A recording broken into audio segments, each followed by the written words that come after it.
My husband took me to Paris to close the biggest deal of his career. He told me to smile, stay quiet, and let him handle everything. What he forgot was that I had been quietly learning French for 2 years. And on that flight home, when he leaned over to his colleague and started talking about me in French, thinking I was asleep with my headphones on, I heard every single word. But I should start at the beginning because the dinner in Paris was not where this story started. It started much earlier, in a marriage I had slowly stopped recognizing as my own. My name is Linda, and I am 63 years old. I tell this story now because I am far enough away from it to see it clearly, and close enough to still feel every detail in my chest when I close my eyes. What happened to me happened over years, not days. That is the part people miss when they hear the short version. The betrayal did not arrive all at once. It arrived the way water erodes stone, slowly, quietly, until one day you look down and realize everything solid has been washed away. My husband and I had been married for 17 years when the Paris trip happened. We met in our late 30s, both working in the same industry. He was a senior partner at a management consulting firm. I was a financial analyst at a mid-sized investment company in Charlotte. We were equals when we met. That was the thing I kept coming back to later in the worst moments. We were equals. He had respected me once, sought out my opinion, called me sharp. The shift was so gradual that I genuinely cannot point to a single morning and say, that was the day he stopped seeing me as a person and started seeing me as furniture that occasionally needed to be moved around. His firm grew. He made partner, then managing partner. He started flying to New York twice a month, then every week. Our conversations narrowed until they were purely logistical. He needed a suit pressed. Did I confirm the reservation for his parents' anniversary dinner? Could I handle the contractor while he was in Boston? I told myself this was what long marriages look like. The early fire settles into something quieter, more functional. I was not unhappy, I thought. I was just adjusted. But there was one evening, about 2.5 years before Paris, when I mentioned that I had been thinking about going back to school. A graduate certificate in international finance, something I had been quietly researching for months. He looked up from his phone long enough to say, "That's a lot of commitment for something you'd never use." Then he looked back down. No question about what had sparked the interest, no curiosity about what I might want. Just a verdict, handed down without a trial. I did not fight it. I had learned not to. Somewhere along the way, I had learned that sharing what I wanted meant giving him something to dismiss, and being dismissed was worse than wanting in silence.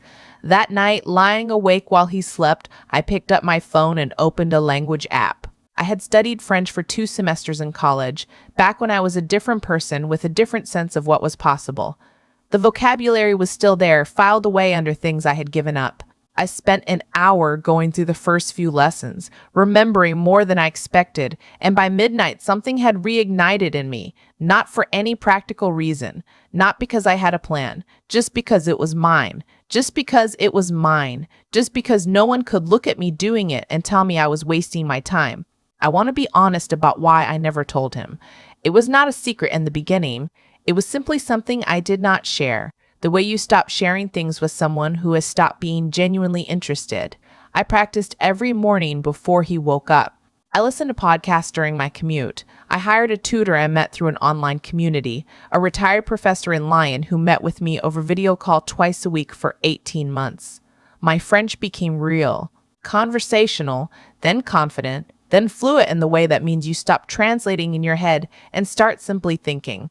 I never deliberately concealed it from my husband. I just knew with a certainty I could not have explained at the time that the moment I revealed it, he would find a way to make it feel small. He found out I spoke French the way he found out about everything in his life that inconvenienced him. Too late. 14 months before Paris, his firm began pursuing a major acquisition deal with a French pharmaceutical group. He talked about it constantly at dinner. The numbers, the projected synergies, the timeline. What he did not talk to me about was the fact that 6 years earlier, when we had purchased a commercial property together in Raleigh, we had structured the ownership jointly, 50-50, both signatures required for any sale or transfer. I had handled a lot of the legal paperwork on that one, actually. I had negotiated the financing terms. He had been traveling and trusted me to manage it. It had been, briefly, one of the last times I could remember him saying he did not know what he would do without me. That property, I would later discover, was the collateral he intended to use to demonstrate his firm's financial stability to the French group. And he had already spoken with his attorney about how to restructure the ownership before the deal closed, without my knowledge and without my signature on anything I had yet been shown. The Paris trip was framed as a reward. "You've been so patient with how much I've been traveling," he said one Sunday in March, setting a coffee down in front of me, the way someone sets a thing down when they want something in return. "Come to Paris with me. It'll be good for us." I should have heard the calculation in it. I had been trained not to hear that. We flew business class. He spent most of the flight on his laptop, reviewing documents he angled slightly away from me when I glanced over, which I noticed but did not mention. I watched French films through my headphones and thought about nothing in particular. At Charles de Gaulle, a car was waiting. The hotel was in the 8th arrondissement, the kind of place with a lobby that makes you feel underdressed no matter what you are wearing. The dinner was the following evening. A private room at a restaurant near the Seine, the sort of place that seats 12 people and requires a name to get in rather than a reservation. There were 6 of us around the table, my husband, 2 of his American colleagues, and 3 representatives from the French group. The lead was a man named Bernard, perhaps 60, silver-haired, with the kind of easy self-possession that comes from decades of knowing that rooms will quiet when you choose to speak. The other 2 were associates, a man and a woman, both younger, both watching Renard the way junior people watch someone they genuinely respect. My husband introduced me warmly. My wife, Linda, 17 years. He said it the way someone presents a credential. I smiled. I shook hands. I sat where I was placed, at the far end of the table from Renard, beside one of the younger associates. The dinner began in English. Standard pleasantries, compliments about the wine selection, a brief exchange about the weather in Charlotte versus Paris in April. I participated appropriately. Asked Renard a question about how long his family had been in the pharmaceutical business. He seemed mildly surprised that I had done any research, then pleasantly engaged. We spoke for about 10 minutes before my husband smoothly redirected the conversation toward the deal, at which point the French team switched naturally into French among themselves, and my husband joined them without missing a beat. His French was serviceable, grammatically careful, slightly stiff, the kind of French that communicates competence without intimacy. Renard's French was a different thing entirely, fluid, layered, built for nuance. I noticed immediately that my husband missed things, small things. A dry aside Renard made to his associate about the terms that carried a different weight than its literal meaning. A question about timing that had a secondary implication, my husband answered too directly, causing a brief flicker of amusement across the table. I sat quietly and understood everything. They talked business for 20 minutes, projections, timeline, the structure of the acquisition. Then Renard gestured toward me and said in French to my husband, "Your wife, she is in finance as well, yes? You mentioned something earlier." It was a polite, genuine inquiry. My husband smiled and answered in French without hesitating. "Linda handles things at home. She was in finance years ago, but she stepped back. Honestly, she finds the industry a bit overwhelming now." It moved past her. He made a small, fond gesture in my direction, the kind of gesture that is designed to look affectionate while saying something cruel.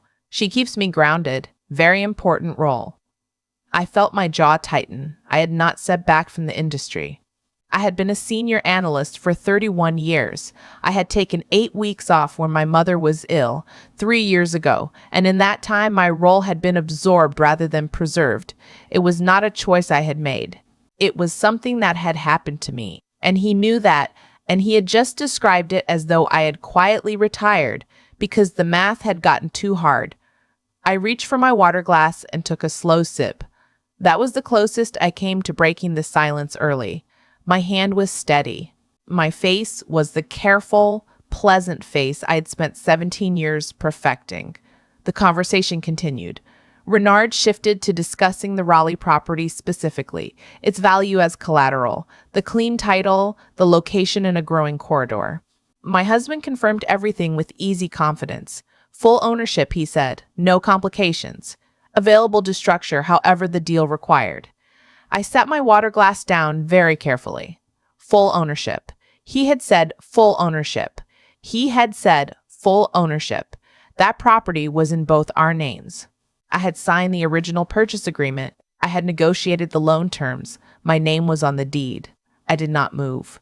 I watched Renard nod, watched my husband lean slightly forward the way he did when he felt a deal closing, and I understood, with a cold and clarifying certainty, that I was not at this dinner as his wife. I was at this dinner because he had needed to show Renard a picture of stability, a spouse who would sit quietly and smile and ask no questions, a decoration.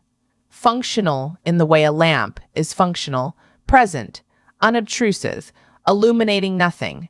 Then Renard asked something that sent ice through my chest. In French, casual, as though confirming a detail already discussed, and the co-signer situation that has been resolved, your attorney indicated it was being handled through a quitclaim arrangement? My husband nodded. Completely natural. In process, should be finalized before the close date. She'll sign whatever I put in front of her. She'll sign whatever I put in front of her. I picked up my fork. I ate a piece of salmon. I smiled at something the younger associate said to me in English about a jazz club near the hotel. I asked him a question about it. I was performing the performance of my marriage, and underneath it, something had gone absolutely quiet in me in a way that was nothing like peace.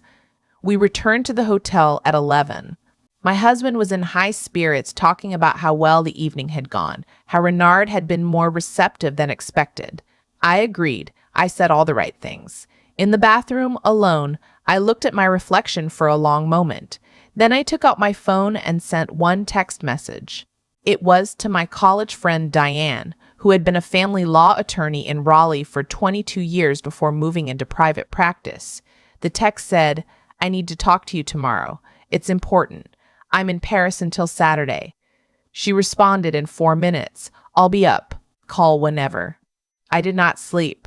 I lay in the dark listening to my husband breathe and went through everything I knew about the Raleigh property, the deed, the original mortgage, now paid off, the LLC we had established for tax purposes. I had been the managing member. My name, my signature, my stamp on every document from the beginning. No quitclaim deed was valid without my consent. Whatever his attorney had told him was being handled, it could not be done without me. And he knew that, which was why he had said she'll sign whatever I put in front of her. He had already decided I would not know what I was signing. I called Diane at 7 the next morning from a cafe around the corner from the hotel while my husband slept. I spoke quietly, quickly, and completely. The property, the quitclaim comment, the dinner conversation. She listened without interrupting. When I finished, she said, "Okay. First, do not sign anything. Do not acknowledge this conversation to him. I need you to get me a copy of the original deed and the LLC operating agreement the moment you're home. Do you know where he keeps them?" I knew exactly where he kept them. I had organized his home filing system myself 6 years ago. "Second," Diane said, "I want you to understand what a quitclaim deed does. It transfers your ownership interest to him. No compensation, no negotiation. Once you sign it, you have no claim on that property. If he's representing to a buyer that it's in process, he's either planning to pressure you into signing without explaining what it is, or he has found someone willing to notarize a document you never actually signed. Either way, this is serious. What do? You go home. You act normal. You gather everything, and you call me the minute you're back in Charlotte." I went back to the hotel. My husband was awake and ordering room service. He kissed my cheek. "Good morning. Sleep well?" "Beautifully," I said. The flight home was overnight. Somewhere over the Atlantic, my husband fell asleep. His colleague from the firm, a younger man named Patrick who had been at the dinner, was seated across the aisle. He was awake, and after a while, perhaps assuming I was deeply asleep with my eye mask on and my headphones in, he leaned over and began talking to my husband in a low voice in French. My husband stirred, then, apparently also believing I was out, began responding. I lay absolutely still. Patrick was asking about the timeline for the quitclaim. How soon did my husband think he could get the signature? My husband said he was planning to tell me it was a routine update to the LLC documents, that our accountant had recommended it for tax efficiency. He said I had always trusted him on financial paperwork. He said, and I heard every syllable, she signs what I tell her to sign. She always has. She doesn't read the fine print. Patrick laughed quietly. He asked about the deal structure, about what my husband stood to gain personally from the acquisition, beyond the firm's fee. My husband mentioned a separate consulting arrangement he had negotiated directly with the French group, structured through a personal LLC I'd never heard of. A substantial arrangement. Then Patrick asked in a tone that had shifted slightly how things were at home, whether Linda was on board with the plan. My husband was quiet for a moment. Then he said in French, Linda doesn't know what the plan is. She thinks this is about my career. She's been comfortable for a long time. She won't fight a process she doesn't understand. I did not move. I breathed slowly. I thought about all the years I had spent making myself smaller, quieter, easier, all the interests I had kept hidden to avoid being dismissed. The language course I had taught myself in the early mornings because I had stopped expecting him to be curious about me. Somewhere at 39,000 feet over the dark Atlantic, I understood that I had been preparing for this moment for 2 years without knowing I was preparing for it. We landed at Charlotte Douglas at 6 in the morning. My husband kissed me at baggage claim and said he needed to go straight to the office. I drove home alone. I made coffee. I sat at the kitchen table for 15 minutes doing nothing. Then I went to his home office. I was methodical. Diane had told me to photograph everything and send it to her cloud folder. I found the Raleigh property deed in the second drawer of the filing cabinet, where I'd put it 6 years ago. I found the LLC operating agreement. I found 2 documents I had never seen. A draft quitclaim deed with my name already filled in on the signature line, and a letter from a notary service. I photographed every page. I found bank statements for an account I did not recognize, registered to the personal LLC Patrick had mentioned. I found a retainer agreement with a divorce attorney dated 11 months earlier. 11 months. He had been consulting a divorce attorney for almost a year. I stood in his office with my phone in my hand looking at that retainer date. And I thought about every dinner we had eaten in that time, every ordinary conversation. Every morning he had poured us both coffee and asked what I was doing that day with the tone of a man who is simply filling silence. 11 months of a performance. And the whole time I had believed the performance was simply our marriage settling into its quiet later years. I sent everything to Diane's folder. Then I went and made myself a second cup of coffee and called her. I have everything, I said. I saw it come through, she said. Linda, the draft quitclaim is not legally executed. You haven't signed it, and there are problems with the notary document. I think someone was preparing to make it look as though you had. That's forgery. That changes the nature of what we're dealing with significantly. What do we do? I'm filing an emergency motion to cloud the title on the Raleigh property today. That means no transfer or sale can proceed until a court clears it. The deal your husband is trying to close with the French group cannot happen while the title is clouded. Second, I'm going to contact a forensic accountant to look at this personal LLC and the accounts. If he's been diverting marital assets into it, we need to document that clearly before we file for divorce. Will the French group find out? Diane paused. Eventually, yes. Once the title issue is discovered in due diligence, and it will be, they will know he misrepresented the asset status. What he told Renard about full, uncomplicated ownership was a material misrepresentation. That's not just a personal problem, that's a professional liability. I was quiet for a moment, then I asked her to proceed. I went back to my life. I made dinners. I asked about his week. I sat across from him at breakfast, reading the news and giving nothing away. He seemed distracted but not suspicious. Once he mentioned casually that the Raleigh paperwork should be wrapping up soon and he might need my signature on some LLC documents. I said, "Of course, just let me know." He nodded and looked back at his phone. 3 weeks after Paris, his real estate attorney called the firm's deal team to flag a title issue on the Raleigh property. I know this because Diane told me and because the following evening my husband came home and did not speak to me for 2 hours before finally coming into the kitchen and saying that there seemed to be a complication with a property transaction. He looked tired, careful. What kind of complication? I asked. A legal hold. My attorney is looking into it. Is there anything I can do to help? He looked at me for a long moment. No, he said. I've got it. He did not have it. The forensic accountant found 3 years of transfers from joint investment accounts into the personal LLC, not enormous amounts individually, but consistent, patterned, clearly intentional. The personal LLC had been used to fund what appeared to be a down payment on a condominium I did not know existed, registered in his name only. The draft quitclaim notarization issue was referred to the state bar. The French group's due diligence team, upon discovering the title cloud, sent a formal inquiry to the firm asking for clarification on the asset representations made during the Paris dinner. Diane filed the divorce petition on a Tuesday morning. The papers were served to my husband at his office at 11. He called me 16 times between 11 and 2. I let them go to voicemail. At 4 o'clock, he came home, and I was sitting at the kitchen table with a cup of tea, and he looked at me the way I imagine people look when the ground shifts beneath them and they realize too late that they never actually knew where they were standing. You filed, he said. Yes. Linda, I heard you on the plane, I said. Coming home from Paris, you and Patrick, in French. He was very still.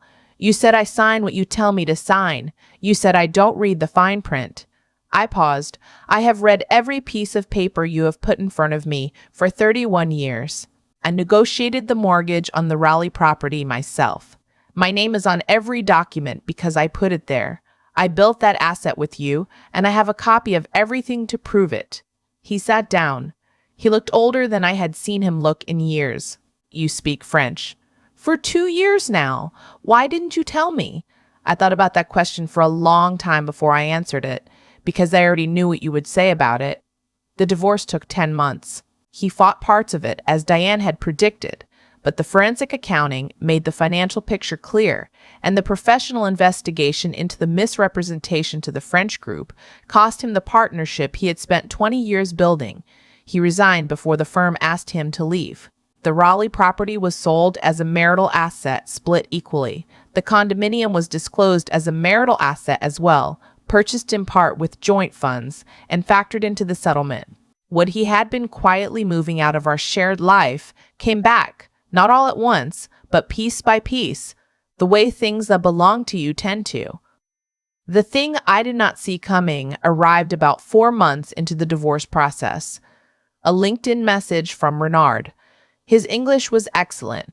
He had done some research, he wrote, after the title situation had come to his team's attention. He understood that the asset had been misrepresented to him. He bore no ill will toward me in that situation. Clearly, he said, I had been as uninformed as he was about certain matters. He mentioned that his group was reconsidering its American strategy and was looking for an independent financial consultant who understood both markets, someone with a background in investment analysis and, ideally, a comfort with French business culture. He had noticed at dinner that I had not been as lost in the French conversation as my husband had seemed to expect. He did not say it unkindly. He said he had watched me listen, and he had thought at the time that someone who pays that quality of attention is someone worth knowing professionally. I met with him in New York the following spring. This time I spoke French from the moment we sat down. He looked at me across the table with something that was not quite amusement and not quite surprise, something more like satisfaction, the expression of someone whose instinct has been confirmed. We talked for 3 hours. About the markets, about the acquisition strategy he was reconsidering, about the kind of consulting arrangement that might make sense for both of us. I told him I was relaunching a private practice. He said he thought that was an excellent idea. I am 63 now, and I have been running that practice for 4 years. It is small, deliberate, and entirely mine. I work with 3 European clients. Renard's group is one of them.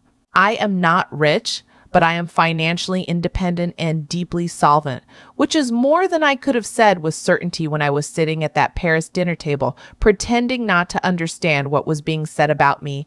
I still study French, not to prove anything anymore, just because I love it.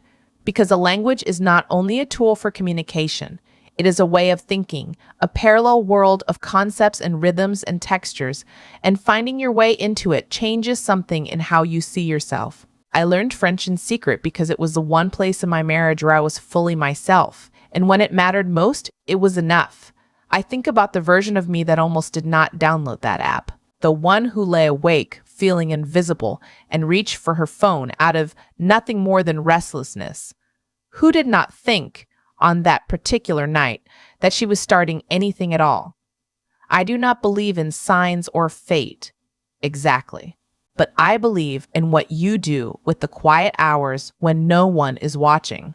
I believe that the choices you make when you are only trying to feel like yourself again can become, without your planning them to, the thing that eventually saves you. My husband once said I would sign whatever he put in front of me. He was wrong about that. He was wrong about most things, as it turned out. But the wrongness that cost him the most was believing that a woman who had gone quiet had gone away. If you are in a life where you have made yourself smaller to fit someone else's version of you, if you have stopped sharing what you love because you already know how it will be received, I want to tell you something I wish someone had told me when I was 41 years old, lying awake in the dark. The quiet hours are not wasted. The interest you pursue in secret, the skill you build without an audience, the part of you that keeps going even when no one acknowledges it, that is not nothing. That is the foundation. And foundations built carefully over time have a way of outlasting everything built on top of them. I never spoke to my ex-husband again after the settlement was finalized. He sent one email, brief and distant, about a year later. Something about closure, about hoping I was well. It did not require an answer, and I did not give it one. Not out of bitterness, simply because that chapter had a proper ending and I saw no reason to add anything to it. Some things are complete when they are complete. What matters is what you build after.